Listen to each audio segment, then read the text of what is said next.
हरभजन सिंह खुद ही हरभजन सिंह मैच भी के दौरान बता रहे थे कि उनका जाना मेरे लिए बहुत बड़ा।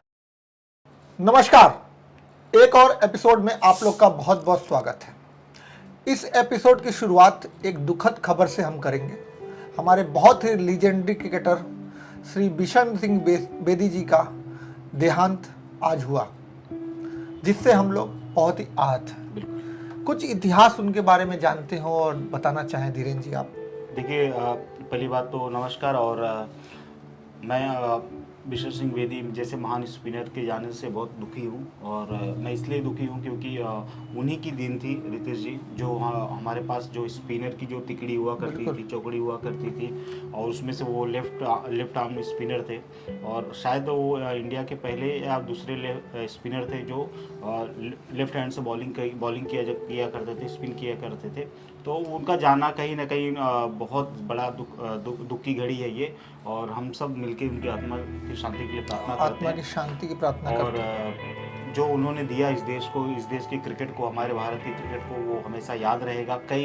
उनके बाद कई लोग उनको देख देख के स्पिनर बने और उनके लिए उनको हमेशा अपना इंस्पिरेशन मानते रहे हैं। तो ये मैंने बहुत बड़ा लॉस हुआ है। जब भी अनिल कुंबले से बात हुई, किसी की भी कभी भी इंटरव्यू आप देख लो, या जितने भी स्पिनर्स रहे, कहीं ना कहीं उनका नाम जरूर लिया है कि बिशन सिंह बेदी जी से बहुत इंस्पायर्ड रहे। बिल्कुल। अभी हरभजन सिंह खुद ही मैच के दौरान बता रहे थे कि उनका जाना मेरे लिए बहुत बड़ा लॉस है।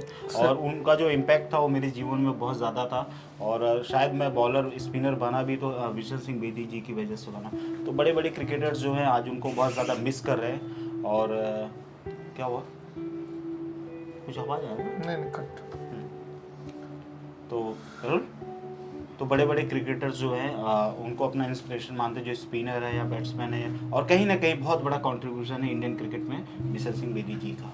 चलिए, हम उनको बहुत दिल से नमन करते हैं, हाथ जोड़कर नमन करते हैं हम उनका, और उनकी आत्मा को भगवान शांति दे। जिस तरह से भारत की तैयारियां, भारत 5 मैच 5 विजय, ये एक ऐतिहासिक क्षण है भारत के लिए।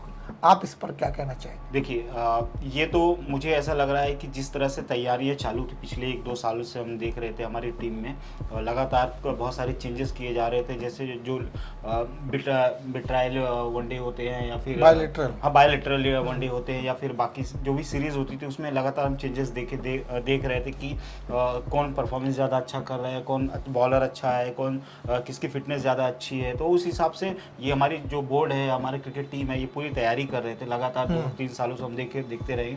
कभी रोहित शर्मा आराम कर रहे हैं, किसी और को कैप्टन बनाया, मतलब वो पूरी तैयारी भारत को लेकर के हो रही थी। ये जब भी तक जितना भी 5 वनडे जो हुआ है इस बार वर्ल्ड कप में, वो उसी का नतीजा है कि हम पांचों वनडे बहुत आराम से जीते। कहीं कोई कष्ट नहीं हुआ। पहले मैच में थोड़ा सा तकलीफ हुआ था जब ऑस्ट्रेलिया ने तीन विकेट हमारे जल्दी ले लिए थे। वो एक थोड़ा सा था, लेकिन उसको भी कैसे संभाल लिया विराट कोहली और साथ में केएल राहुल। तो वो कहीं ना कहीं देखने वाली बात थी। और ये पूरा माइंड सेट हुआ है, ये आज से नहीं, ये 2 साल से लगातार उसके ऊपर काम चालू था। तो उसका जो नतीजा है, उसका जो रिजल्ट है, वो हमें आज दिखाई दे रहा है और आने वाले मैचेस में भी हमें दिखाई देगा।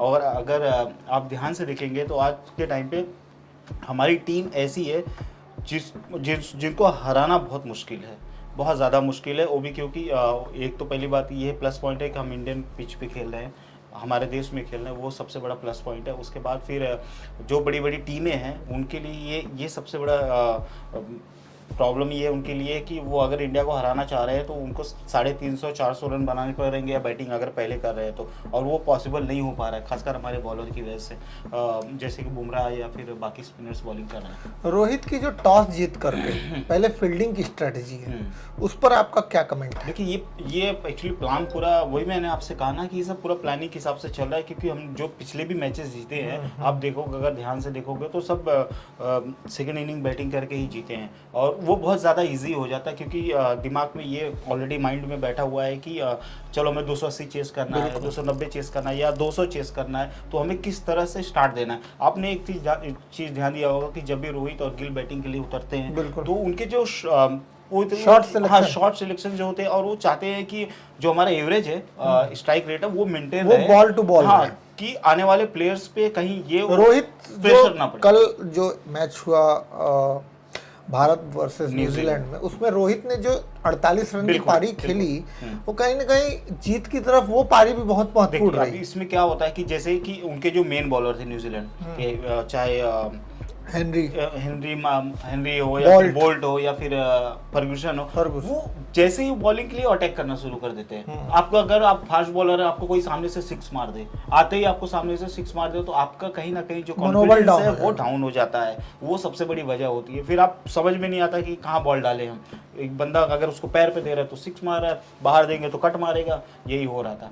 तो कहीं ना कहीं ये पूरा प्लानिंग के साथ एक और हमारी डिस्कशन टीम जो हम है- करेंगे। जो आजकल भारत की जो टीम है उसमें एक स्पर्धा की गई है अंडर ड्रेसिंग रूम में कि कौन सी बढ़िया हाँ, बॉलिंग करेगा, वो- कौन फील्डिंग करेगा, बिल्कुल, उसको इनाम दिया बिल्कुल, जाएगा। बिल्कुल। तो ये क्या मोटिवेशन और बढ़ा रहा है कि एक दूसरे से प्लेयर एकदम सिंक में। बिल्कुल, ये कहीं ना कहीं यूनिटी के लिए किया जा रहा है कि यूनिटी। और आपने देखा होगा उसमें वीडियो में लोग एक दूसरे के लिए खुश होते हैं। अगर Yes. समझो किसी को अगर मेडल दिया जा रहा है तो दूसरा वाला जाके गले मिलता है, जैसे विराट को मिला, तो लोग बहुत मजाक मस्ती करते हैं। उससे क्या होता है, जो अंदर का जो कॉन्फिडेंस है, जो मोरल है, वो हाई हो रहता है। और ऐसा लगता है कि टीम जब लगता है कि हाँ, टीम को मेरी ज़रूरत है, लोग मुझे सम्मान दे रहे हैं, मुझे प्यार दे रहे हैं, मतलब मेरी टीम में कहीं ना कहीं लोग मुझे बहुत ज़्यादा सम्मान दे रहे हैं, तो वो देखने लायक होता है। और इससे क्या होता है, कॉन्फिडेंस बढ़ता है और अगले मैच की तैयारी होती है। और हर प्लेयर यही चाहता है कि भाई अगले मैच में मैं इतना अच्छा परफॉर्मेंस करूं कि मुझे भी मेडल पहनाया जाए। कल सूर्य कुमार यादव और जो रन आउट हुआ उसके बारे में क्या आपका। बैड लक, मैं पूरी तरह से बैड लक कहूँगा। और कहीं ना कहीं सूर्य कुमार यादव ने ये दिखाया कि टीम पहले है और इंडिविजुअल बाद में है। हाँ, उन्होंने एक उनको सेट ये पता था बैट्समैन कि सेट बैट्समैन है। और विराट का जिस तरह से विराट कोहली का फॉर्म चल रहा था, तो उनके दिमाग में ये आया कि मैं तो अभी आया और विराट लेट तक मैच लेके जाएंगे और जिता देंगे। विराट का वहाँ क्रीज पे रहना वो इम्पोर्टेंट था और विराट ने वो करके दिखाया। ऐसा नहीं कि सूर्य कुमार अगर उनकी वजह से आउट हुए तो विराट भी चले गए मैच छोड़ के, पूरा मैच एंड तक लेके गए और मैच जिताया उन्होंने। अब दो जो मैच हैं अगले बहुत ही इंपॉर्टेंट मैच होने वाले, इंग्लैंड और श्रीलंका के साथ। श्रीलंका भी कभी भी उलटफेर करने में माहिर टीम है जी। और इंग्लैंड भी बहुत जबरदस्त टीम जी है। जी तो ये ना माना जाए कि दोनों मुकाबले हल्के होने वाले हैं। हमको ये तैयारियां हमेशा रखनी पड़ेगी। हमें confidence is good but over confidence में नहीं जाना है। मैं आपको बताना चाह रहा हूँ कि श्रीलंका को हमने 2019 के वर्ल्ड कप में भी शायद हल्के में लिया था, क्योंकि Yes. हम बहुत सारे मैचेस जीत चुके थे। और वही टाइम पे श्रीलंका वो टाइम बहुत कमजोर टीम थी। अब तो फिलहाल उनके अब तो एक्सपीरियंस हो गए हाँ, थे। तब एकदम नई टीम बिल्ट हुई थी उस मैच में इंडिया ने कुछ 331 रन बना दिया, 330 के आसपास, और श्रीलंका ने बहुत आसानी से चेस कर लिया था। तो हल्के में नहीं लेना चाहिए।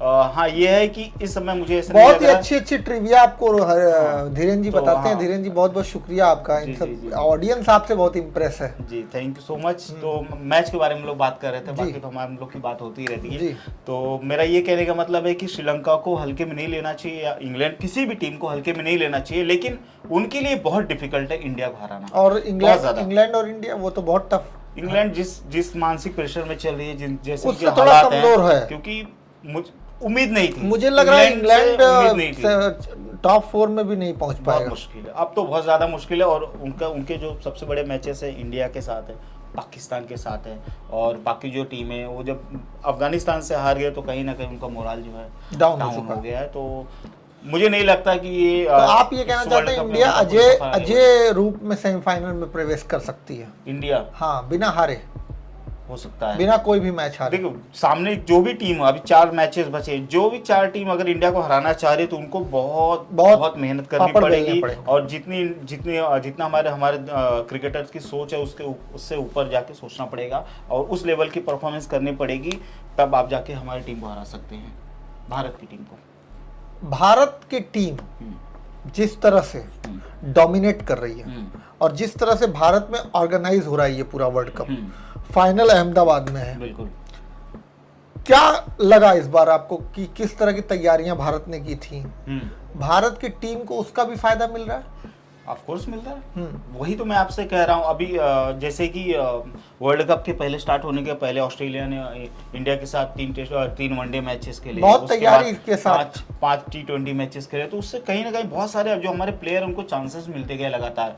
और पिच का अलग अलग जगह पे मैचेस हुए तो थोड़ा सा यूज्ड टू हो जाता है आदमी, पिच कैसे होगी, क्या होगा, शॉर्ट बाउंड्री कहाँ है, लॉन्ग बाउंड्री कहाँ है, सब कुछ उनको पता चल जाता है। तो उसी के ऊपर वो लोग प्रैक्टिस करते हैं प्लेयर्स, तो उसका तो फायदा हमें हुआ है। और जैसा कि आप कह रहे हैं अहमदाबाद में फाइनल है, तो ये तो मैं आपको श्योरली बता सकता हूँ कि 99.9% इंडिया फाइनल में जाएगी।